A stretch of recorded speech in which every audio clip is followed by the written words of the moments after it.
Na verdade, a minha paixão de hoje, de sempre, sempre foi a música, né?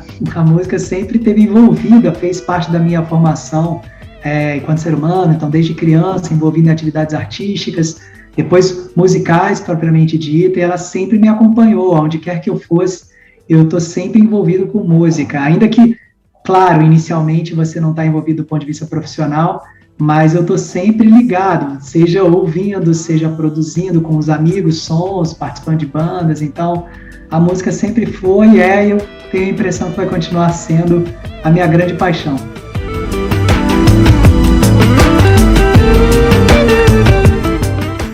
Eu acho que eu dei muita sorte de ter tido pais que decidiram investir nessa complementação mesmo, além do ensino, né, que a gente tem, enfim, nós somos educados, aquela questão escolar, mas meus pais, principalmente minha mãe, relata sempre ter incentivado a formação cultural.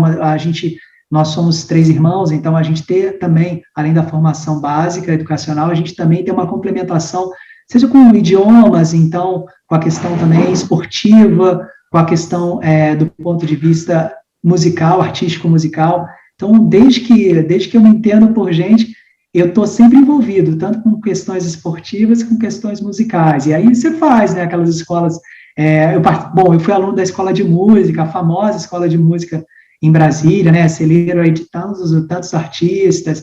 Eu tive esse privilégio de estudar pequeno lá, e depois fui evoluindo, aulas particulares de violão, escolas de violão, e finalmente no Rio de Janeiro também tendo aulas, e sempre envolvido com música, assim, ou cantando, ou tocando, ou participando de grupos com amigos de rock. Então, a música sempre fez parte da minha vida, desde o início mesmo, desde pequeno.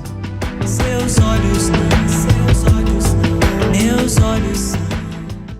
A escola de música, que se não salvo melhor juízo, assim, foi o primeiro lugar, referência de música para mim, porque antes de você ser criança, tem aquelas aulas de educação artística e tudo, mas na escola de música, antigamente, você tinha um projeto, que na verdade você entrava com iniciação musical e depois você ia passando por vários instrumentos. Então, o meu primeiro instrumento foi a clássica flauta doce, né? Então, eu ainda tenho ela aqui guardada e tal. E aí, depois da flauta doce, eu fui para trompete. E aí, depois eu acabei saindo da escola de música, porque o último instrumento, na verdade, os últimos instrumentos que você ia fazendo uma progressão à época, seria ou o violão ou o piano. Eu falei, nossa, só com 15 anos que eu vou estudar violão, imagina. Então, eu já falei, não, eu quero estudar violão logo, eu quero ir para o violão. Eu não lembro exatamente qual foi o clique que deu para o violão, mas até porque meus pais não tocavam nenhum instrumento, mas eu lembro do primeiro instrumento ser a flauta doce, depois estudei 6 meses de trompete, e aí saí da escola de música, e aí fui para uma escola própria para aprender violão.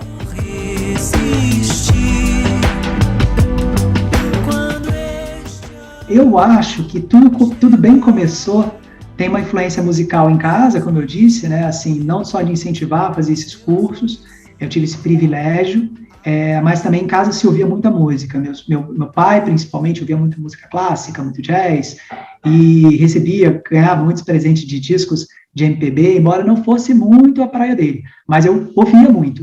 Mas eu acho que o lançamento do Legião Urbana 2, e tem muito tempo, eu não vou dizer quanto tempo, realmente mudou a minha percepção musical. E aí, em Brasília, né, todo mundo ficou muito orgulhoso, assim, de falar, pô, Legião Urbana, daqui.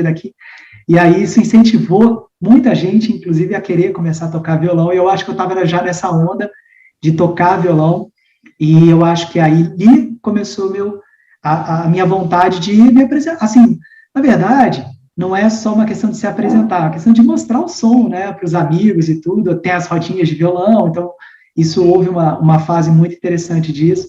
Eu acho que foi a maneira que eu encontrei de me expressar. Então, tocar Tempo Perdido era o auge, assim, nossa, você sabe fazer os acordes de Tempo Perdido. Então, acho que foi por aí. Depois, obviamente, você vai aprendendo a tocar uma música atrás da outra. Eu fui estudando também, então eu fiz violão clássico. Depois me interessei por piano, minha irmã já tocava piano. Então, eu estou sempre envolvido, não só com ouvir, mas com praticar música. Eu sempre gostei de tocar. E no meio do caminho, o acidente de começar a compor. Aí de falar, pô, isso aqui é meu. Então, peraí, vou criar algumas coisas aqui, eu quero aprender o meu som. E aí, bom, aí a vida seguiu, até que o desejo de ser compositor ficou maior do que simplesmente o desejo de tocar músicas dos outros. Meus olhos não, meus olhos, seus olhos. Estou numa geração que já conseguia fazer pequenas gravações, assim, e se ouvir. E eu tenho, outro dia eu estava reorganizando isso, né? Época de pandemia você pode aproveitar de várias formas. Eu procurei também me reorganizar musicalmente, assim, de recuperar essas gravações. Então eu tenho essas primeiras gravações e foram ao piano. Talvez por influência de um pianista que meu pai adorava e que eu amei um disco dele, é Keith Jarrett. Ele tem um concerto de Colônia que é muito famoso entre quem gosta. Ele é um pianista de jazz, mas fez esses discos que não são basicamente jazz, assim, são temas muito bonitos, assim, 20 e tantos minutos tocando, e aquilo ali me chamou muita atenção quando eu tinha 15 anos, e eu, talvez, inconscientemente, né, inspirado por ele, quis começar a compor no piano, instrumental, não tinha coragem de cantar, tinha vergonha de voz e tal, e aí eu comecei. Eu lembro de ter feito os primeiros acordes, eu tinha formação musical, sabia, né, o que eu estava fazendo, e buscando experimentar, experimentando, e aí fazendo gravações, me ouvia. Depois, muito tempo depois, já morando no Rio de Janeiro, morando sozinho, não tinha muito o que fazer, eu lembro de começar nas horas vagas a compor, e aí comecei a compor em inglês, aí depois comecei a compor em português e mostrar para os amigos, aí pronto, aí os amigos começaram a gostar das músicas, começaram a incentivar, e aí aquela coisa de, então, se as pessoas estão gostando, vou fazendo mais. E aí, bom, aí entrou numa estrada que estou aí até hoje. Compor e mostrar, né? Tem muita gente que compõe e às vezes não mostra. Quem não quer mais esperar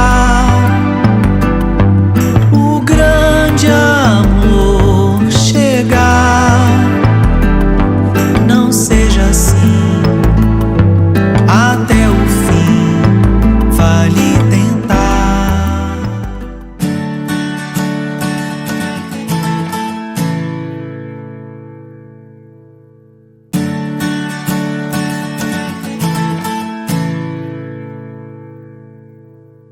Oi, coração, não dá pra falar muito não.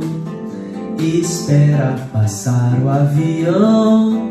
Assim que o inverno passar, eu acho que vou te buscar.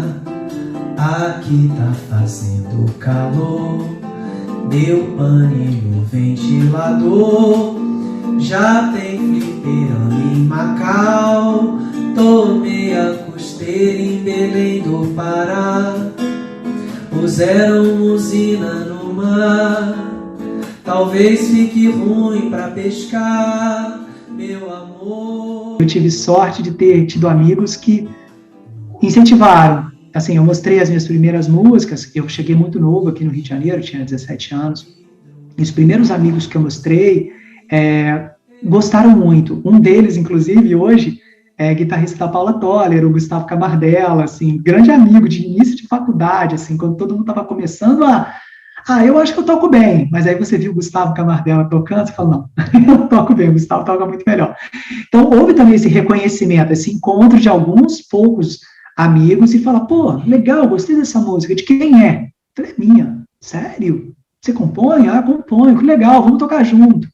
Então, não era um grupo, mas era amigos que se encontravam para tocar e para validar. Pô, legal, gostei do seu som, que maneiro, você tem outras coisas, vamos combinar de tocar junto.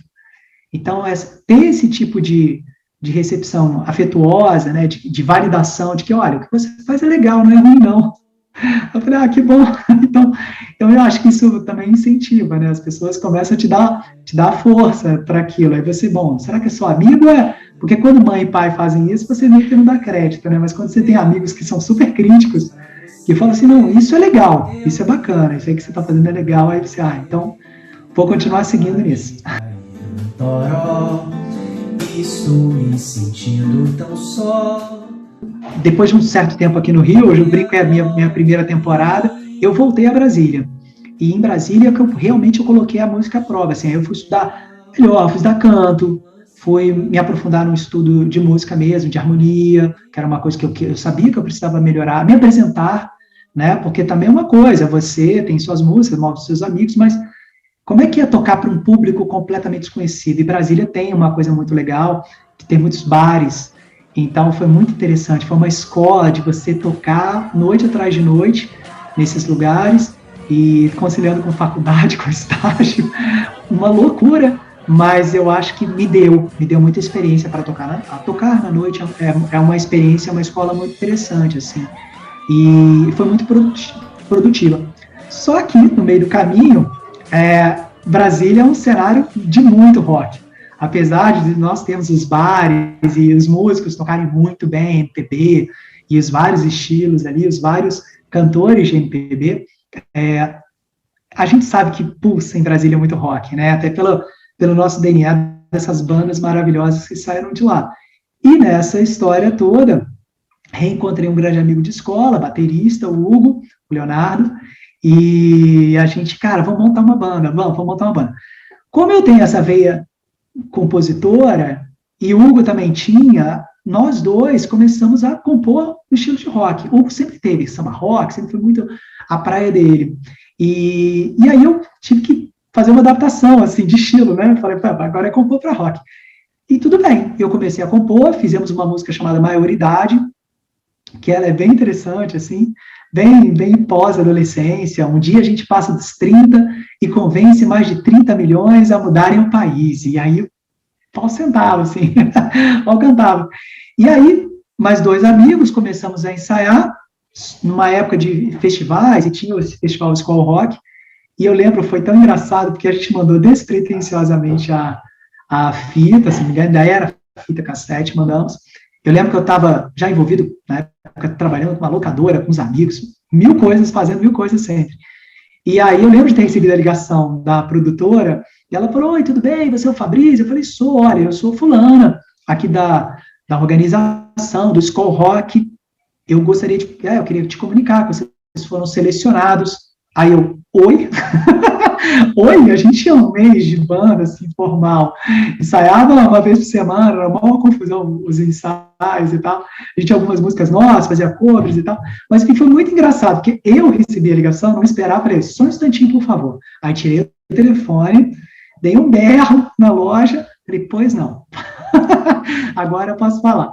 E aí ela deu os detalhes, enfim, a gente participou, foi uma experiência maravilhosa, tocado com outras bandas, eu que não era do mundo do rock brasiliense, conheci e reconheci vários amigos que estavam também nessa cena, e foi uma experiência, poxa, tocar no ginásio, para as pessoas, enfim, foi muito bom, realmente foi uma super experiência, um orgulho de ter feito uma música, dela ter sido validada, selecionada num festival tão importante, porque era um festival regional, tinha no Centro-Oeste, no Sudeste e tal, e para a gente foi uma experiência maravilhosa, assim, e eu acho que me acrescentou também, né, assim, do ponto de vista de público, de festival, e depois a gente seguiu a carreira e depois a vida seguiu, porque eu precisava voltar para a MPB. Mas a música é boa, eu realmente sinto saudade, assim, de estar junto com o Hugo, a gente se reencontrou outro dia, falando sobre isso e tal, e quem sabe um dia eu volto aí a brincar um pouquinho com essa música e com essa veia mais roqueira.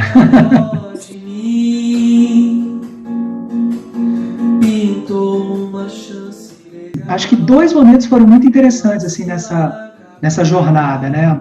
Primeiro foi o primeiro show que eu fiz, chamando despretensiosamente os amigos da faculdade, e aí eu tô bem jurássico mesmo, não tinha essa coisa das redes sociais, né? Então era coisa de mandar, pedir para um grande amigo meu, Samuel, ele fez o convite, então você abria, tinha um textinho super legal, e eu lembro de ir em várias casas e apartamentos, tudo lá em Brasília, deixando na caixinha de correio das pessoas, vai ter show sábado e tal, vamos ver o que dá.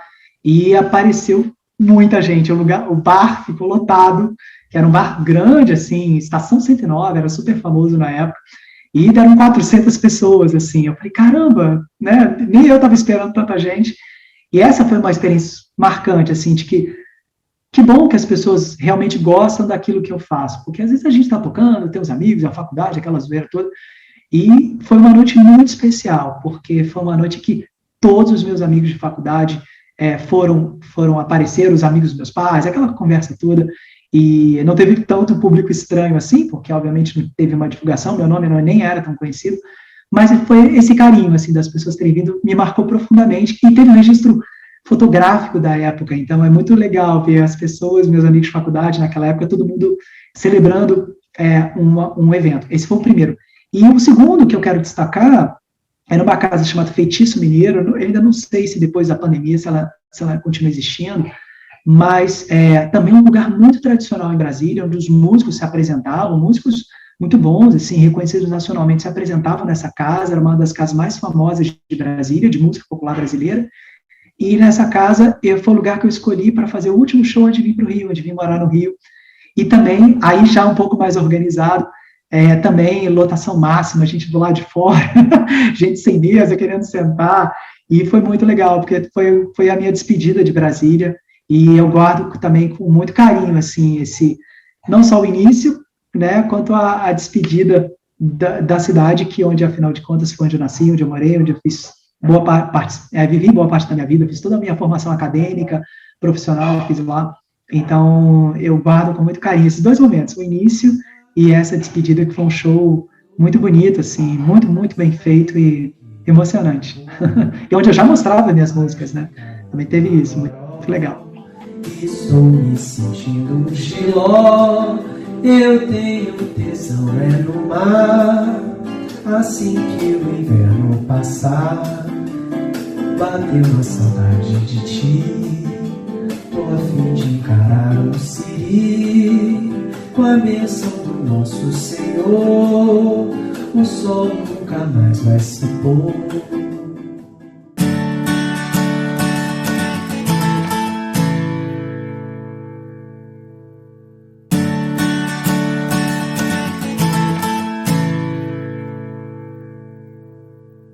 Andar com fé eu vou, que a fé não costuma falhar. Andar com fé eu vou, que a fé não costuma falhar. Andar com fé eu vou, que a fé não costuma falhar.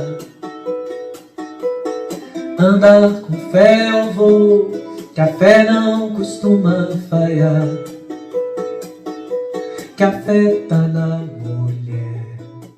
A vida se desenvolveu, foi fazendo várias coisas, paralelamente à música, não fiquei tão envolvido profissionalmente, assim, com questão de lançamento e tudo, mas alguns anos atrás eu decidi retomar, né, e aí, sob o pretexto de, olha, vou voltar a divulgar minhas coisas, e aí lancei, a primeira música que eu escolhi foi Pode, com o produtor Fábio Santana. Na verdade, quem escolheu foi o Fabinho, porque eu cheguei com ele, assim, meio que com um baralho, assim, aberto, falando assim, olha, eu tô com essas músicas aqui, o que você acha, o que você gostaria? Aí tentei induzi-lo, olha, tô pensando nessa aqui e tal, e o Fabinho de todos, aí fui selecionando, fui tocando, assim, no estúdio dele, várias músicas, e ele falou, cara, eu gostei dessa música, Pode.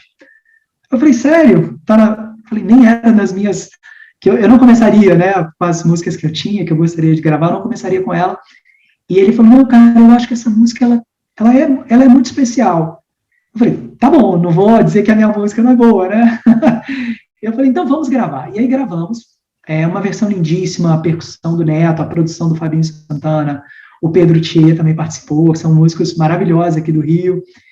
E aí a música fez, assim, entre aspas, um sucesso, mas assim, as pessoas gostaram tanto, né, principalmente do meu círculo mais próximo de amizade, pessoas conhecidas, algumas pessoas desconhecidas que tomaram contato com a música, foi realmente uma repercussão muito boa. Eu falei, que legal essa música, e realmente, até hoje quando eu toco, ou vou fazer alguma live, alguma coisa assim, as pessoas, pode, e me encontram na rua, pode demais, e tudo, adora aquela sua música, Pode. Aí eu fiquei com esse carinho, né, obviamente, né, de ter sido a primeira música que eu subi no Spotify, e ela ganhou uma versão remix, que não foi tão para frente, que já foi no início da pandemia, né, eu fui atropelado pela pandemia, e aí nessa fase de estar em casa, né, a gente está promovendo, né, com responsabilidade a questão do isolamento social, Eu já tinha lançado algumas outras músicas, eu falei assim, poxa, eu desenvolvi esse hábito, vindo de um grande amigo, Felipe, amigo meu, que havia, essa história é ótima, porque eu fui passar um período na casa deles, meu amigo mora em Buenos Aires, e aí, Felipe tinha 3, assim, ukuleles em casa. E eu perguntei, 3 não, porque meus filhos tocam, não sei o quê, papapá, tô incentivando a molecada a tocar. E eu ali naquela ociosidade, né, de passar uma semana na casa de um amigo com esse privilégio, peguei, assim, falei, tá, mas como é que é? Eu nunca toquei num bichinho desse aqui. E aí ele falou assim, não, é assim, a afinação é tal, quem tem uma base musical, né, como eu tinha, beleza, e aí vou estudar, e comecei a tocar, gostei, fiquei uma semana tocando, voltei para o Rio, e comecei a tocar, e aí veio pandemia, aquela conversa toda, e eu comecei a desenvolver as minhas músicas, tocando, e comecei a tocar pod aqui também, né, brincando, né, assim, pode entrar, né, e aí eu falei, pô, que legal, que bacana. Quando eu tive a ideia de ainda começar a lançar as músicas, mesmo durante essa nossa fase de isolamento social, eu falei, o que eu posso fazer em casa que eu acho que é legal? E aí veio a primeira, eu falei, cara, quer saber, eu vou pegar a música pod, que eu sei que as pessoas gostam, e vou fazer uma versão diferente da versão que foi produzida em estúdio. E aí, bom, o resultado tá aí, que é pod, na versão de ukulele, que eu acho que é uma versão que ficou intimista, ficou agradável, porque ela é uma letra super bonita, super para empoderar, né? Então, assim, ela empodera a gente, né? Ela serviu para mim empoderar numa dificuldade, num período difícil que eu tive. Então, acho que a música veio para, se empodera aí. E eu acho muito legal quando as pessoas vão fazendo releituras, né? De que, olha, o que você pode fazer? Você pode fazer o que você quiser, né? Você pode ser quem você quiser.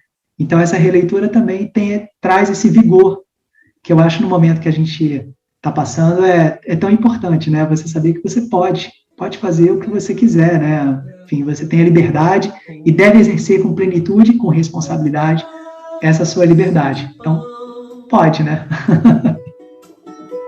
A fé tá na maré, tá na lâmina. O primeiro sentimento que eu tive foi de entendimento, de procurar entender o que tinha acontecido, porque a gente tem que lembrar que em março de 2020 a gente já tinha algumas notícias que vinham, né, aquelas imagens fortes que vinham da Itália, que vinham principalmente muita gente já, o caos que alguns países já estavam passando, a questão da desinformação, a questão do que estava acontecendo ou não na China. Então, esse caos também que a gente tem, desinformação de uma sociedade que passa por esse tipo de conflito, eu acho que permeia a nossa geração, né? Esse momento que a gente vai passar agora, por mais algum tempo. E aí, do ponto de vista pessoal, o meu sentimento foi de tentar entender o que estava acontecendo. E, obviamente, que as pessoas à minha volta, a gente vai sendo influenciado, né? Então, eu sei que muitas pessoas tiveram dificuldade na questão de aceitar, de entender a preocupação, né, com as pessoas mais velhas, porque à medida que as notícias iam chegando, olha, não ataca as crianças, ufa, mas ataca os idosos, caramba, e aí a gente se preocupa com os entes familiares, a gente se preocupa com os entes familiares dos amigos mais próximos também, com as pessoas, enfim. Eu acho que eu procurei, de uma certa forma, lidar da melhor maneira que seria possível.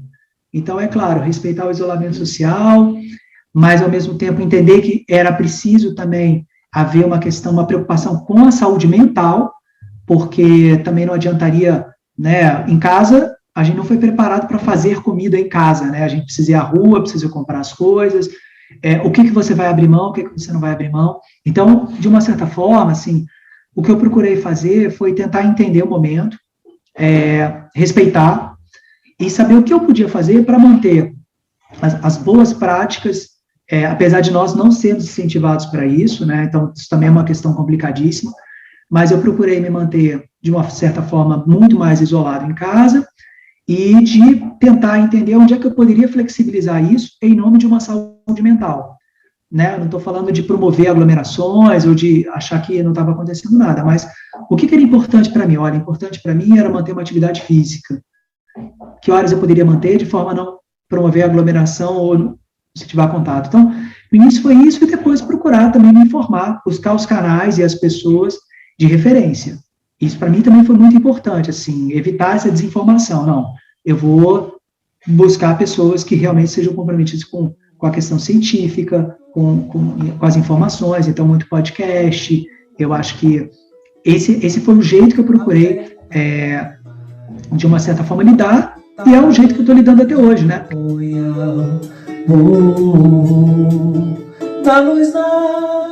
Numa dessas estratégias de pensar o que eu poderia fazer musicalmente, né? A gente observou no início muitas lives, aí depois o pessoal não faz mais live, há o desinteresse. Então, assim, o que a gente pode fazer para não só manifestar aquilo que a gente sente, né? Porque a arte tem a ver com isso, mas também o que as pessoas querem ver, né? Então, assim, nesse ano foi um ano que eu já comecei a produzir mais, enfim, até a própria produção caseira. Então, isso é uma coisa que eu quero continuar produzindo, eu quero lançar algumas coisas, houve algumas, inclusive, algumas músicas que eu já tinha clipe guardado, que eu já tinha, a música já está gravada, já está com o clipe produzido, e que só era uma questão de oportunidade. Então, muitas coisas eu ainda nem cheguei a lançar. Então, no mês que vem, eu vou lançar uma música chamada Meus Olhos, Seus Olhos, que ela foi gravada exatamente pensando nesse aspecto de como é que a gente pode fazer uma gravação que respeite, não ter aglomeração, com uma equipe super reduzida, sabe, assim, do ponto de vista de vídeo. Ela foi gravada também num esquema super rígido dentro do estúdio, então só eu fui para o estúdio gravar, num dia totalmente isolado. Esse tipo de prática, né, você vai tentando encontrar formas também de produzir.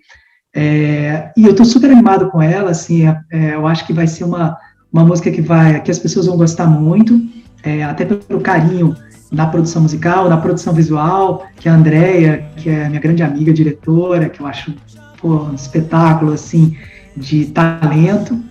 E depois, a minha ideia era ir lançando alguns singles produzidos em casa, músicas produzidas em casa. No final do ano, de repente, vem aí mais uma outra música com um clipe anexado, enfim, eu acho que essa é a ideia para esse ano. E no ano que vem eu quero lançar um EP, que é basicamente, para quem não sabe, assim, a gente pode ir lançando singles, né, de formas isoladas, né, são músicas lançadas de forma isolada, mas o EP ele reuniria, né, um conceito artístico, e aí eu quero, no ano que vem, lançar esse EP, e com 4 músicas.